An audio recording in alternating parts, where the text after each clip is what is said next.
안녕하십니까. 2강 생명활동과 에너지 시작하도록 하겠습니다. 왜 이렇게 진도를 빨리 나가냐고 생각하실 수도 있는데요. 원래 이 파트는 빨리 나가요. 네. 이 동영상 강의라서 그런 게 아니라 첫 번째 단원은 그렇게 막 출제 수가 많지가 않아가지고, 그리고 내용도 평이한 편이어가지고 원래 실제 계약했어도 아마 일주일 만에 진도를 뺐을 겁니다. 네. 여러분 동영상으로 기록이 되니까 언제든 보고 싶을 때 마음껏 보시기 바랍니다. 자, 여기 단어는요, 이제 에너지 출입 관계, 우리 생명의 6가지 특성에서 두 번째인 물질 대사 있었죠? 이 물질 대사에 해당하는 내용이에요. 그래서 물질 대사에서는 크게 이제 두 가지가 있었죠. 기억이 나죠? 자, 물질 대사의 정의 먼저 볼게요. 생물체 내에서 일어나는 모든 화학 반응인데, 이 생물체 내에서는 화학 반응을 증폭시키는 무언가가 필요해요. 왜냐하면 내 체내의 온도는요, 36.5도밖에 되지 않아요. 너무 낮은 온도예요. 이 낮은 온도에서 당연히 화학 반응이 폭발적으로 일어날 리가 없죠. 그래서 화학 반응을 조금 더 활발하게 일으켜줄 수 있는 촉매가 필요한데요. 내 몸에서는 화학 촉매가 없죠. 그래서 생체 촉매라고 불리는 효소가 관여하게 됩니다. 네, 촉매 역할, 효소가 하죠. 네. 자, 그래서 물질 대사의 종류는 저번 시간에 얘기했다시피 동화작용과 이화작용이 있어요. 동화작용은 물질을 합성하는 과정, 이화작용은 분해하는 과정이죠. 이때 에너지의 출입 관계가 사실은 중요하게 돼요. 흡열 반응, 발열 반응. 동화작용은 저번 시간에 얘기했다시피 간단하고 작은 물질, 저분자의 물질이, 여기 예시로 나와 있는 건 아미노산입니다. 아미노산이 여러 개 합해져서 단백질이라는 거대한 복잡하고 큰 물질이 되는 합성하는 과정입니다. 이때 에너지가 흡수되어야 된다고 했어요. 저번 시간에 예로 든 게 풀이었죠. 풀이라는 에너지가 들어가야 된다, 투입돼야 된다. 내가 풀칠을 하는 거 역시 에너지라고 볼 수가 있죠. 자, 이번에는 반대, 이화작용. 이화작용은요, 여기에서는 포도당이라는 고분자가 바로 세포호흡을 통해서 이산화탄소라는 저분자로 만들어질 때 에너지가 방출되는 것이다. 이렇게 얘기를 할 수가 있어요. 포도당은 C가 6개, H가 12개, O가 6개인 고분자고요. 이렇게 하나의 도형으로 나오면 모르잖아요. 이산화탄소는 C가 1개, O가 2개인 저분자예요. 그래서 6개가 하나로 만들어질 때 쪼개지겠죠? 이때 쪼개지면서 에너지가 슉 나간다. 이렇게 얘기를 할 수가 있어요. 자, 디테일하게 볼까요? 자, 여기에서는요, 이 그래프가 되게 중요한데요. 그래프는 전부 다 외워두도록 합시다. 동화작용은요, 에너지가 필요한 반응이에요. 그래서 흡수되는 흡열 반응이 일어나는데요.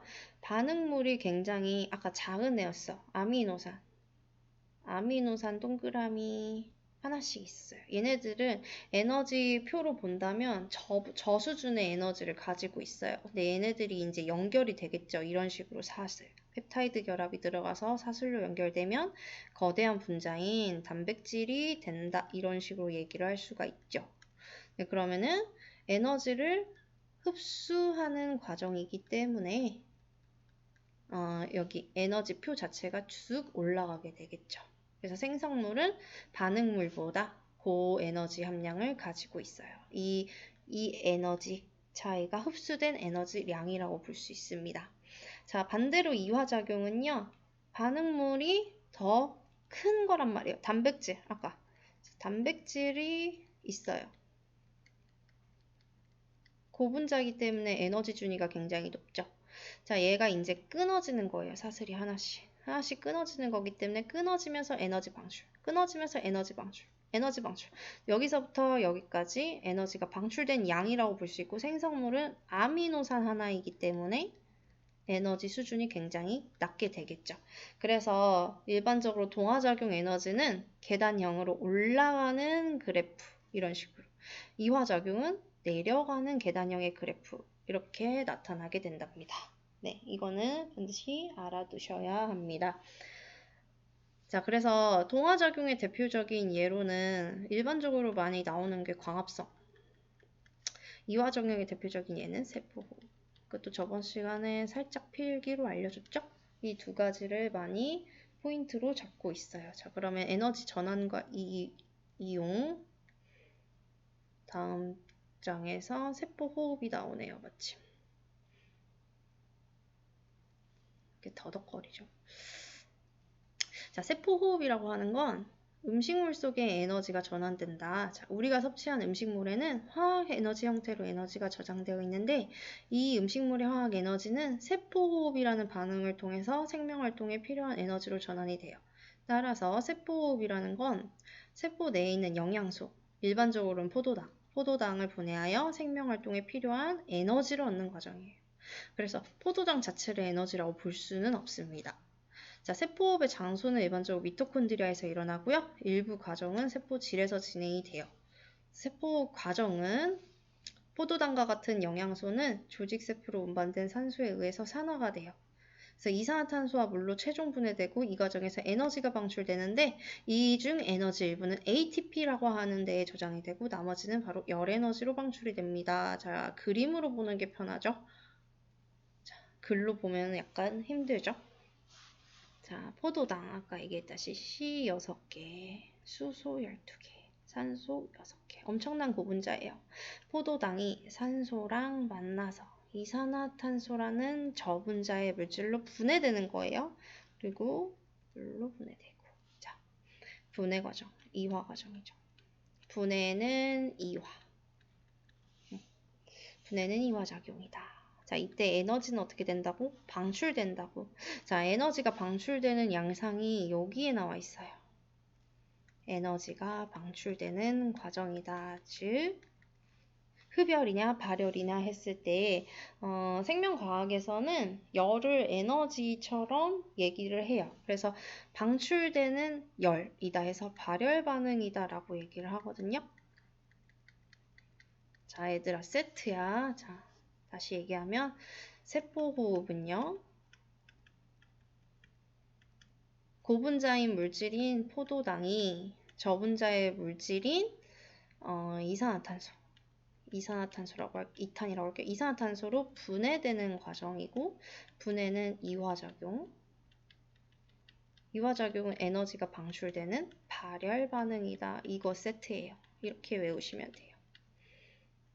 물질 대사하면 세포가 광합성밖에 많이 나오지 않거든요. 예로 드는 게 소화도 나오긴 하는데 이게 조금 더 흔한 예시니까 이걸 외우시면 될 것 같아요. 자, 이때 에너지가 방출되는 양상이 두 가지로 나뉘는데요. 열에너지와 화학에너지의 형태. 근데 열에너지는 일반적으로 40%가 아니라 60%. 60%의 형태는 열에너지로 방출이 되고요. 그 중에 40% 정도만 ATP라는 화학 에너지로 저장이 되게 됩니다. 그러니까 사실 에너지 효율이 좀 떨어지는 편이죠. 열 에너지로 대부분은 방출돼 버리니까. 자, ATP라고 하는 건 이제 내 몸에서 사용할 수 있는 에너지원이라고 합니다. 에너지원. 이거는 조금 이따가 또 나올 거예요.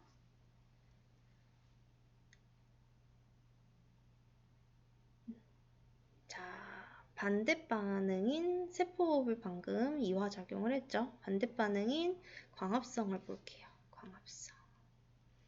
자, 광합성은 광을 이용해서 합성하는 과정이다 라고 생각을 하시면 되는데 광합성은 대표적인 동화작용의 예예요. 그래서 아까 세포호흡도 얘기했다시피 광합성도 세트예요. 자, 광합성은 이산화탄소를 포도당으로 합성하는 과정이다. 합성은 동화작용. 자, 동화작용은 에너지를 흡수한다, 열을 흡수한다, 따라서 흡열 반응이라고 해요. 네, 세트입니다. 얘도 광합성. 아까 세포호흡과 세트로 외워주시기 바랍니다. 광합성은 장소는 엽록체예요. 일어나는 장소는. 동물은 광합성을 하지 않아요. 식물들이 광합성을 하는데 엽록체에서 빛의 에너지를 이용해 빛 에너지니까 흡수되죠. 흡열 반응. 그리고 여기에서 고분자인 포도당을 만들어내죠. 저분자가 고분자로 일어나는 현상. 네. 그리고 세포가 연계해서 나타나는데 이제 식물 한 곳에서 엽록체가 포도당을 만들었어. 그러면은 이 포도당이 산소와 함께 만나서 미토콘드리아는 세포 소기관으로 들어가서 다시 물과 이산화탄소를 다시 엽록체한테 주는 과정을 통해서 에너지, ATP, 일부 ATP 저장, 화학 에너지로 저장되고 일부는 열 에너지 방출. 그래서 식물은 자기 스스로 사이클을 돌릴 수 있는 능력이 있는 애입니다. 그래서 얘네 둘의 이제 공통점이 무엇이느냐? 두 반응 모두 여러 가지 종류의 효소와 관여한다라고 할 수 있어요. 이걸 자꾸 간과하시는데 우린 지금 물질 대사를 하고 있어요. 생명체 내에서 일어나는 모든 화학 반응이 물질 대사라고 했죠? 물질 대사에는 반드시 낮은 온도에서 일어나기 때문에 효소가 필요하다. 이게 특징이라고 했죠? 효소가 어마무시하게 관여하고 있습니다.